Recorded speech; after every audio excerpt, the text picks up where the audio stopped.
नमस्कार, मी मनीषा जयप्रकाश. आपण पाहत आहात लोकसंदेश न्यूज. पाहूया. भुईंज दिनांक 17 पुणे बेंगलोर राष्ट्रीय महामार्गावर रस्ता ओलांडत असताना अज्ञात चारचाकी वाहनाने दिलेल्या भीषण धडकेत एका वृद्ध महिलेचा जागीच मृत्यू झाला. ही घटना 16 फेब्रुवारी 2026 रोजी सकाळी 11:15 सुमारास भुईंज गावच्या हद्दीत घडली. अपघातानंतर मदत करण्याऐवजी अज्ञात चालक वाहनासह घटनास्थळावरून पसार झाला आहे.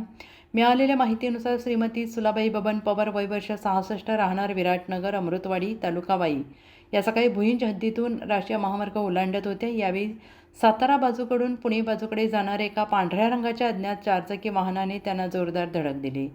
धडक एवढी भीषण होती की सुलाबाई यांना गंभीर दुखापत झाली आणि त्यातच त्यांचा मृत्यू झाला.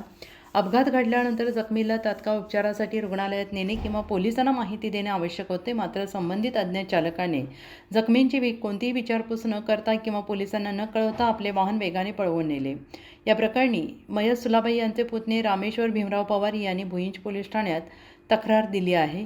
पोलिसांनी अज्ञात वाहन चालकावर गुन्हा दाखल केला असून भुईंज पोलीस ठाण्याचे सहाय्यक पोलीस निरीक्षक ताटे यांच्या मार्गदर्शनाखाली पोलीस उपनिरीक्षक पाटील अधिक तपास करत आहेत. सीसीटीव्ही फुटेज आणि इतर पुराव्यांच्या आधारे अज्ञात पांढऱ्या वाहनाचा शोध घेतला जातो आहे. सातारा प्रतिनिधी प्रवीण नवघरे.